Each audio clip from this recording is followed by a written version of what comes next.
साथियों, जय भीम। आज हम हमारे देश में ओबीसी आरक्षण के मुद्दे पर कुछ विचार मंथन करेंगे, कुछ फैक्ट्स पर ध्यान देंगे। साथियों, देखा जाए तो ओबीसी वर्ग एक हमारे देश में कहना चाहिए एक मध्यम परिवार जो होता है उसकी तरह है। सरकार जब भी बजट पेश करती है उससे या तो गरीबों को ध्यान में रखकर पेश करती है या बहुत सी नीतियां अप्रत्यक्ष रूप से ऐसी बनाई जाती है जिससे अमीर वर्ग को, उद्योगपतियों को फायदा हो। मध्यम वर्ग को कोई भी ध्यान नहीं रखता। इसी तरीके से हमारे देश में मध्यम वर्ग है, ओबीसी अधिकतर मध्यम वर्ग में ही आता है और उस वर्ग के लिए कभी भी किसी ने ध्यान नहीं दिया। खुद ओबीसी भी अपने वर्ग के प्रति अनभिज्ञ है। उसे ये भी नहीं पता कि हम इस देश में 52% की जनसंख्या में हैं और यदि हम चाहें तो इस देश में कोई और वर्ग शासन कर ही नहीं सकता। यदि 52% जनसंख्या सिर्फ अपने वर्ग के नेताओं को, अपने वर्ग के प्रत्याशियों को वोट दे दे तो आप समझ सकते हैं इस देश में कोई दूसरा वर्ग शासन कर ही नहीं सकता ओबीसी के प्रति, ओबीसी के अलावा। लेकिन ओबीसी अपने बहुत सारे ऐसे मुद्दे हैं जिनसे वो अनभिज्ञ है। अपने वोट के अधिकार के प्रति अनभिज्ञ है। ओबीसी आरक्षण कैसे मिला, किसने दिलवाया, किसने इसकी शुरुआत की और किस तरीके से मिला, वो इसके प्रति भी अनभिज्ञ है। आज हम बात करेंगे कि ओबीसी आरक्षण की शुरुआत कैसे हुई।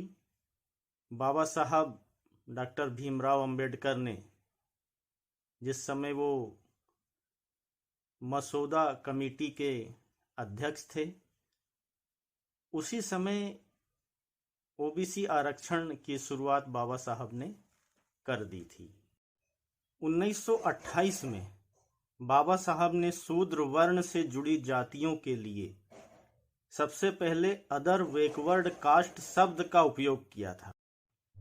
अनुच्छेद 16 के 4 में बैकवर्ड क्लास शब्द का जिक्र, जिसे संविधान की मसौदा समिति ने यह शब्द अपनी जिम्मेदारी पर रखा है। डॉक्टर अंबेडकर की स्वयं की प्रेरणा से इस शब्द को जोड़ा गया था। बाबा साहब ने कांग्रेस पर 340 कॉलम को लागू करवाने का दबाव डाला, लेकिन जब इसे नहीं माना गया तो बाबा साहब ने इस्तीफा दे दिया। यानी ओबीसी को आरक्षण दिलवाने के लिए, अधिकार दिलवाने के लिए पहले ऐसे कैबिनेट मंत्री थे बाबा साहब जिन्होंने मंत्री पद से ओबीसी आरक्षण लागू करवाने के लिए इस्तीफा दे दिया था और इस्तीफे में उन्होंने इस बात का जिक्र किया था कि पिछड़ा वर्ग आयोग ना बनाने से निराशा हुई। नेहरू जी ने काका कालेकर कमीशन बनाया जो ओबीसी की जातियों को पहचानने का काम करते।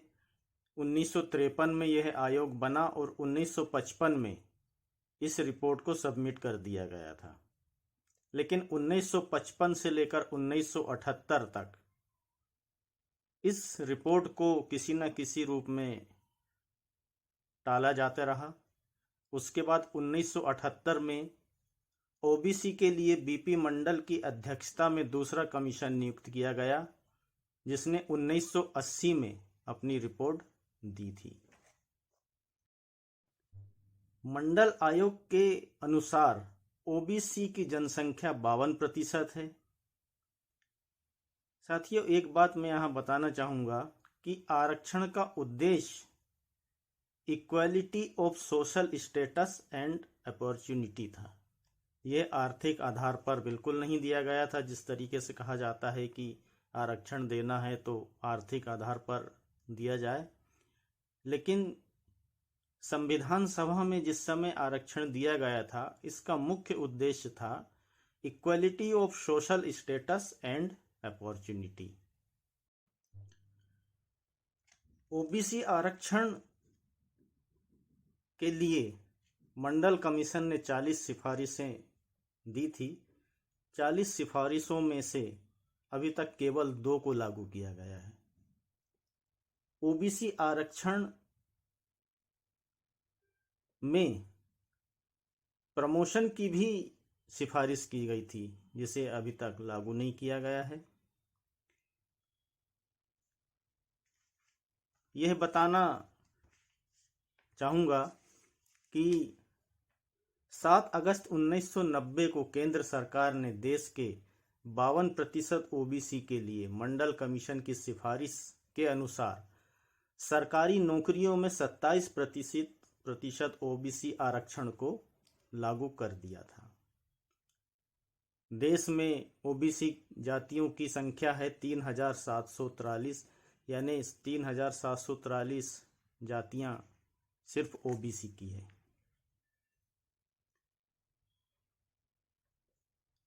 मंडल कमीशन की दूसरी सिफारिश यानी शिक्षा में 27% आरक्षण लागू किया गया 2006-07 में।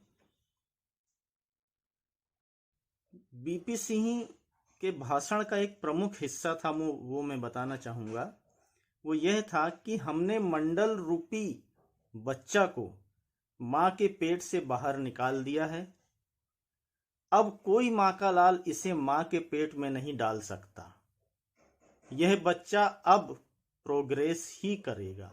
यानी बीबीसी ने कहा था कि ओबीसी आरक्षण लागू होने के बाद ओबीसी वर्ग अब प्रोग्रेस ही करेगा। यह बीपी सिंह का उस समय का जो भाषण है, उस समय की ये लाइन बहुत वायरल हुई थी, बहुत प्रमुखता से अखबारों की हेडलाइन बनी थी। ये मंडल कमीशन ने देश के 440 जिलों में सर्वे किया था। 1980 से पहले भारत के 440 जिलों में मात्र 5 ओबीसी के कलेक्टर थे, जो जनरल में मेरिट लिस्ट में चुने गए थे।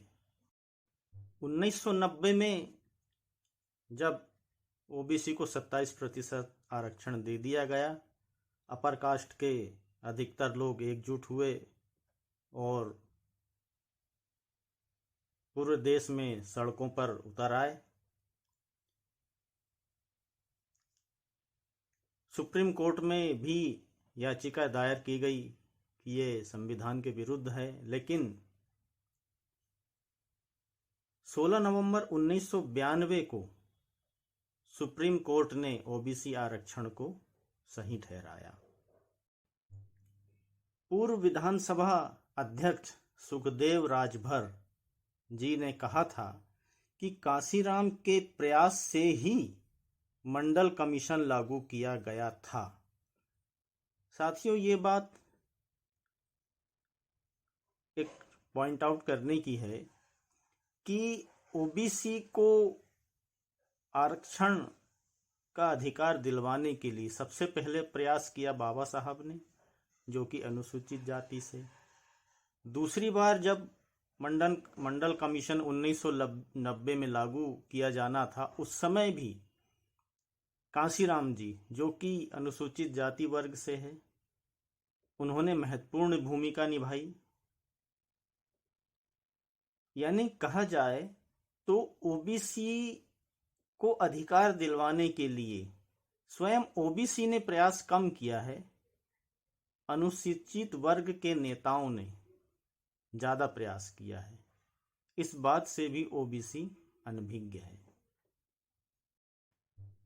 कांशीराम जी ओबीसी आरक्षण के लिए मंडल कमीशन की सिफारिश को लागू करवाने के लिए किस कदर सरकार पर दबाव डाल रहे थे, आप इस बात से इसका अनुमान लगा सकते हैं कि कांशीराम जी का नारा था उस दौरान कि मंडल कमीशन लागू करो वरना कुर्सी खाली करो। ये कांशीराम जी का नारा था। आप अनुमान लगा सकते हैं कि कांशीराम जी मंडल कमीशन लागू करवाने के लिए कितने ज़्यादा प्रयासरत थे। साथियों, हमने अपने पूर्वजों, अपने पेरेंट्स से ये सुना था कि पहले यह स्थिति थी कि लोगों को पकड़ पकड़ के नौकरियां लगाई जाती थी, लेकिन वो भाग जाते थे, नौकरी करना नहीं चाहते थे। लगभग 1980 के दशक तक, 80-85 के दशक तक यह स्थिति बनी रही कि जिसने भी मिनिमम एजुकेशन हासिल किया उन्हें नौकरी आसानी से मिल गई, चाहे वो किसी भी वर्ग के रहे हो। लेकिन ओबीसी वर्ग सरकारी नौकरियों के प्रति उदासीन था। उदासीन क्यों था? उदासीन इसलिए था क्योंकि ओबीसी वर्ग किसी न किसी रोजगार से ऑलरेडी जुड़ा हुआ था, पैतृक रूप से कहें, यानी ओबीसी का बहुत सा वर्ग कृषि में जुड़ा हुआ था, जो कपड़े धोने, प्रेस करने का काम कर रहे हैं, उनका स्थायी काम था, नाई का स्थायी काम था, लोहार का स्थायी काम था। वो अपने अपने काम से ऑलरेडी जुड़ा हुआ था, उनका घर चल रहा था। और जब पेट भरा हुआ होता है इंसान का तो फिर वो अन्य चीज़ों के लिए प्रयास नहीं करता। यही स्थिति ओबीसी की थी। ओबीसी वर्ग जो अधिकतर कृषि में जुड़ा हुआ था, उस समय कृषि उत्पादन हो रहा था, कृषि उत्पाद के बहुत अच्छे दाम मिल रहे थे, इसलिए ओबीसी वर्ग शिक्षा के प्रति भी उदासीन था और सरकारी नौकरियों के प्रति भी उदासीन था। सीधी सी बात है कि यदि